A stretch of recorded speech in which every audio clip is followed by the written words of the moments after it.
Chegou o sábado e sábado é dia de polêmica. Calma, eu sei que você vem aqui para ver estudos aprofundados de fundos imobiliários e Fiagro, porém, além disso, nesse vídeo aqui, a gente vai tratar de uma polêmicazinha, é isso mesmo, a gente vai fazer um react frente a um vídeo do Lucas Pitt, esse que é um youtuber de finanças muito conhecido, tem milhares de seguidores e claro, a gente não quer aqui ofender ninguém, porém ele fez um vídeo recente indicando compra aí do XPPR11 e eu vou trazer aqui muitos dados para mostrar para você que não, pelo amor de Deus, esse não é o melhor fundo imobiliário para se comprar agora.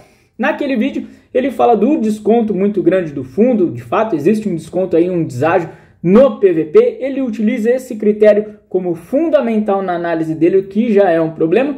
Além disso, ele fala de compra de vacância, já que o fundo tem realmente boa parte do portfólio vago e a expectativa de locação. E aí eu vou desmistificar tudo isso, vou dizer que esse fundo tem uma alavancagem enorme, mais do que se imagina. Vou falar também do problema de vacância, que não é só desse momento, é um problema crônico, é um problema da região onde estão os principais ativos do fundo. Então fica ligado, tenho certeza que você vai curtir demais esse conteúdo, então bora para esse estudo.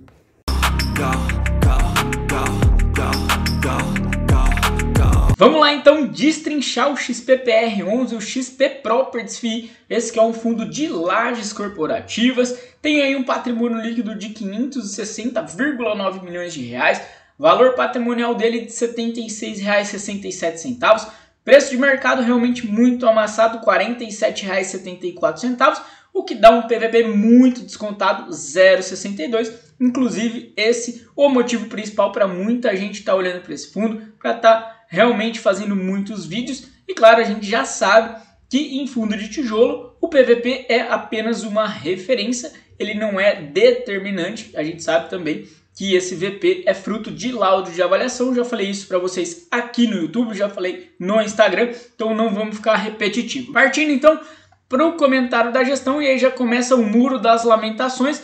Eles dizem aí que fizeram a distribuição de 35 centavos, o anualizado do fundo em 8,4%. Isso porque antes estavam distribuindo 45 centavos, porém com esses 35 centavos a partir de agora a coisa fica ainda pior. E eles falam que o segmento de lajes corporativas está muito ruim, apesar de se ter presenciado certa movimentação de locatários ao longo dos últimos semestres, ela se mostrou bastante aquém das expectativas e refém do legado trazido pela pandemia, além de sofrer os impactos da exacerbação da concorrência decorrente do excesso de oferta de espaços e pressão baixista de preço, principalmente nas regiões de Alphaville e de São Paulo, Alphaville aí, que é a concentração do portfólio. Ademais, é válido mencionar que o fundo estava em cenário bastante avançado de negociação para alocação de 10 andares no Faria Lima Plaza, que é o principal ativo dentro do portfólio, e tal processo foi suspenso pela contraparte em decorrência basicamente da baixa ocupação de seus escritórios em âmbito global. Então a gente vê aí que a gestão já está trazendo muita tristeza para o leitor do relatório gerencial, para ele já estar aí preparado para o que vem pela frente. Na sequência, trago para vocês o gráfico com a cotação desse fundo, com também o valor de mercado mais cota e a comparação com o IFIX. A gente vê que o IFIX já vem aqui bastante lateralizado desde a pandemia em 95,7. E aí o valor de mercado desse fundo só caindo em 50,29 nesse momento que eles soltaram o relatório gerencial, e o valor de mercado da cota mais rendimento 67,11, então realmente uma situação bem crítica. Olhando o portfólio de locatários, e aqui a gente já começa a ver muito problema. Primeiro ponto, receita imobiliária, 56% focada aí no Faria Lima Plaza, num único ativo. E qual que é o problema disso? É uma RMG, 56% são fruto de uma RMG, como a gente viu. Agora em julho tem a entrega definitiva do prédio, finda essa RMG, então cai o resultado do fundo. Setor de locatários, a gente vê aí também a concentração, claro, de 56% nessa RMG do Faria Lima Plaza. Na correção dos contratos, 69% do portfólio em IGPM, 31% em IPCA. A atualização, né, os reajustes programados, a gente tem aí ainda alguns reajustes acontecendo nesse segundo semestre, porém a gente vê uma boa distribuição durante o ano. vencimento dos contratos, claro, 56% aí agora em 22, exatamente em razão da RMG, mais uma vez, eles até explicam aqui nessa notinha. E na revisional dos contratos, um ponto também muito importante, 35% da receita imobiliária passando aí por revisional ainda em 2022. E se a gente puxar ali o comentário da gestão, obviamente a perspectiva é até de queda do valor dos aluguéis, né? Queda nessa receita contratada, já que a revisional desses aluguéis pode ser jogada para baixo. Evolução da vacância física nos últimos 12 meses, e aí é triste de ver, né? A gente vê 12 meses de uma vacância em torno de 46%, então a gente vê que o XPPR está praticamente em berço esplêndido. Ele não sai dessa vacância terrível, parece que a gestão não consegue de fato ocupar esse portfólio. Olhando para os ativos performados, algumas coisas que eu quero trazer para vocês. Primeiro ponto, tirando o Faria Lima Plaza, eles têm participações pequenas nos ativos em São Paulo capital. A gente vê aqui que tem o ativo Edifício Rebouças, só 1.053 metros quadrados. Ele tem uma participação aí de 14,56% no edifício. É aqui um imóvel do tipo boutique. Na sequência a gente vê o Box 298, também um ativo boutique na Vila Madalena, só 886 metros quadrados. É aí coisa de um andar, uma participação de 28,3% no ativo. E depois Edifício Santa Catarina, mesma coisa, só 1.000 metros quadrados, coisa de 2 andares também, participação pequenininha, 3,5%. Esse é o ativo com melhor localização, fica aí na Avenida Paulista. E aí a gente parte para os ativos de Barueri, e aí o grande problema. Primeiro ponto, Barueri tem uma vacância histórica muito elevada, em torno de 30%, inclusive nesse relatório gerencial eles trazem essa explicação e a gente vai mostrar aqui para vocês. E o que é mais gritante, eles têm 2 ativos aqui na mesma rua. A gente vê, tem o Evolution na Alameda Xingu 512 e tem aqui o iTower na própria Alameda Xingu 350. E aí, qual que é o problema disso? Meu amigo, você tem 2 ativos que geram concorrência um para o outro. Eles estão na mesma rua, então é muito fácil aquele potencial locatário ir ali num ativo e ali no outro, ficar brigando por preço, e você está brigando por preço dentro do seu próprio portfólio. E nesses ativos aqui são participações grandes, 100% de participação no iTower, um ativo de 23.000 metros quadrados, e 65% de participação no Evolution, um ativo de 33.000 metros quadrados. E para fechar, claro, o ativo ainda em construção, esse sim, o grande ativo troféu desse portfólio, o Edifício Faria Lima Plaza, que vai ter aí 41.000 metros quadrados, e o XPPR vai ter 40% de participação nesse imóvel, que de fato é icônico. É aí um ativo sensacional, porém não vai salvar o XPPR, pelo menos no curto prazo, e a gente vai mostrar isso para você. Detalhamento dos contratos de locação, e aí a gente vê que o buraco é ainda mais embaixo. Marquei aqui para vocês tudo em vermelho do que está vago na ABL, e a gente vê que no resumo aqui 35% da vacância está fora do Faria Lima Plaza. Então é 35% para uma vacância ser resolvida em ativos de uma classe inferior. E o que é pior, 33,8% dessa vacância está aí em Barueri, que é uma região muito difícil de locar. Isso a gente vê não só no XPPR, vê em outros ativos. O RECT 11, por exemplo, tem dado muito desconto, muita carência para fazer locação, mas pelo menos tem locado. E a própria gestão não me deixa mentir. Eles trazem aqui um breve resumo do estudo elaborado pela Sila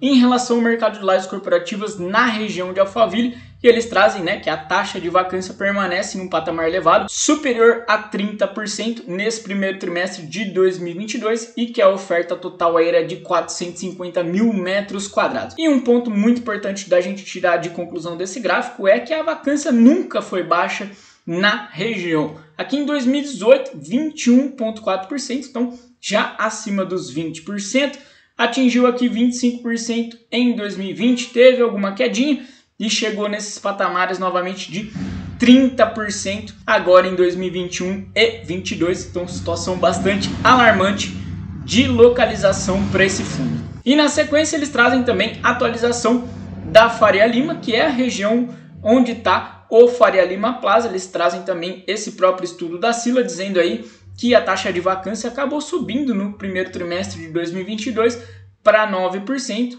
e uma oferta total atual aí de 497 mil metros quadrados. Obviamente a gente sabe que o coração de lajes corporativas em São Paulo é a Faria Lima, ela roda aqui em torno dos 10% de taxa de vacância, o que é bem tranquilo para você realmente conseguir ocupação. Chegou aqui no final de 2021 com só 5,5%, e aí houve esse aumento aí para 8,63% no primeiro trimestre. E por que que isso aqui é ruim profundo? Porque embora o Faria Lima Plaza fique de fato na Avenida Faria Lima, ele fica numa região menos nobre, ele fica na chamada Nova Faria Lima, já para o lado de Pinheiros, e fica aí, por exemplo, a 4,5 km da JK, que é o principal encontro de avenidas ali da JK e da Faria Lima. Esse aumento traz a possibilidade, por exemplo, de flight to quality, ou seja, tem a possibilidade de que potenciais locatários do FL Plaza vão para outros ativos que estão em melhor localização na própria Faria Lima. E para fechar com chave de ouro, a alavancagem desse fundo, e aí você vai ver que o problema é ainda pior, o buraco é ainda mais embaixo, então fica nesse vídeo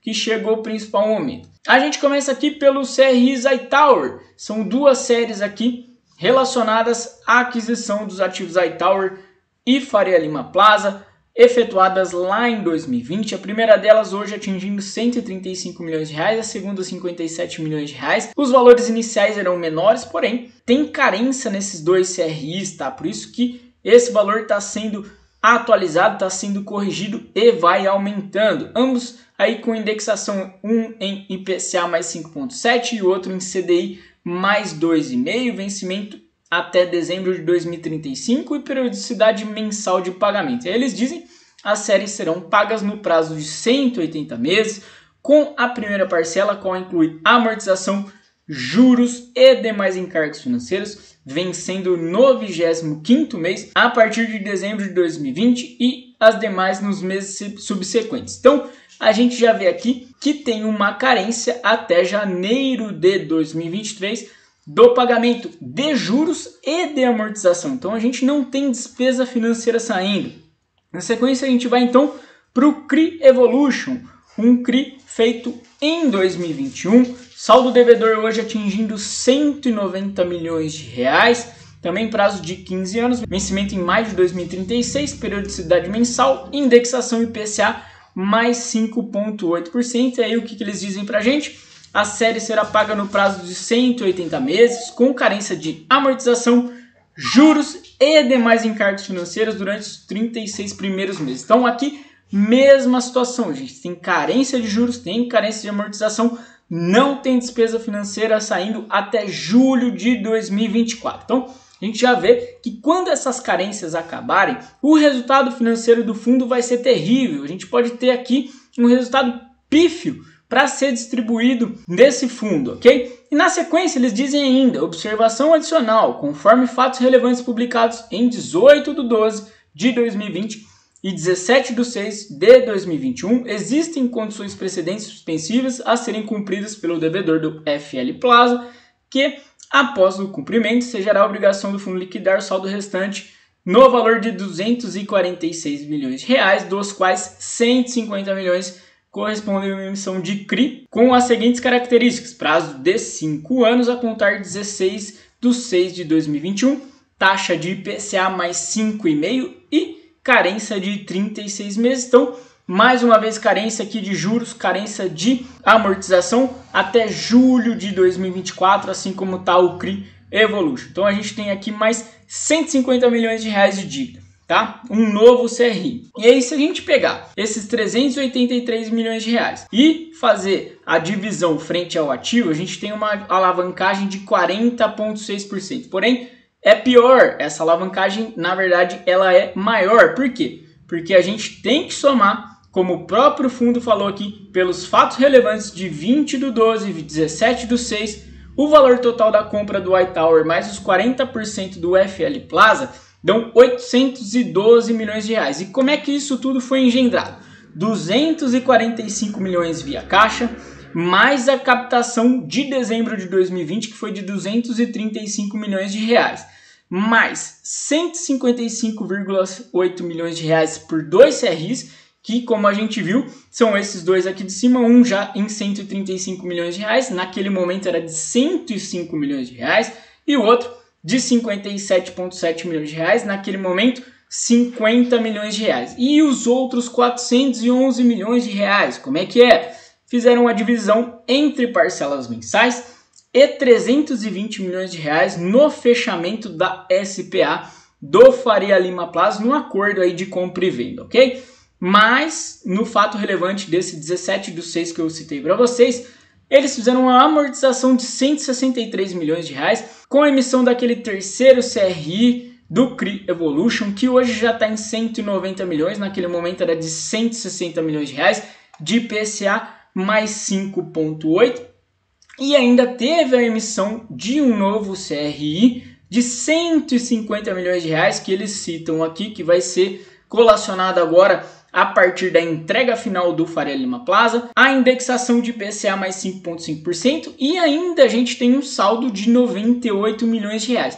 E aí, fazendo contas aproximadas, isso aqui é conta que eu fiz conforme esses fatos relevantes, por sinal, o fato relevante da Vortex é horrível para a gente entender. A gente tem um ativo total saindo desses 942 milhões de reais, indo para 1,19 bilhões de reais. E a dívida total saindo lá daqueles 383 milhões de reais para 631 milhões de reais. E aí a gente tem um grau de alavancagem absurdo aqui de 53%. Então, fica muito esperto aí. É um fundo que tem uma alavancagem altíssima. É um fundo que está aí para finalizar algumas carências, como a gente viu, dessas dívidas. E provavelmente, a partir de julho de 2024, ou vai fazer emissão abaixo do VP, como está fazendo o RECT naquelas condições muito ruins para os cotistas, ou vai de fato ficar com um rendimento muito baixo, porque a despesa financeira vai acabar com a rentabilidade desse fundo. E para finalizar tudo isso, tem aí aquela vacância super expressiva, mais de 30% do portfólio vago em Barueri, que é de fato uma região que tem mais de 30% de vacância. Então fica esperto, muito cuidado com vídeos de recomendação de compra ou de venda de ativos. Sempre lembrando, nosso canal é focado em estudo, a ideia é trazer mais informação para você. E diz aqui embaixo, você gosta de XPPR? Se você gosta também, tá ok, diz pra gente ou não. Também, se você acha que a situação é crítica, comenta aqui, é muito importante. E divulga também esse vídeo, por favor. Deu muito trabalho pra gente conferir todos os fatos relevantes, os informes mensais, desde o surgimento do fundo, então ajuda a gente também. Um grande abraço e até a próxima, se Deus quiser.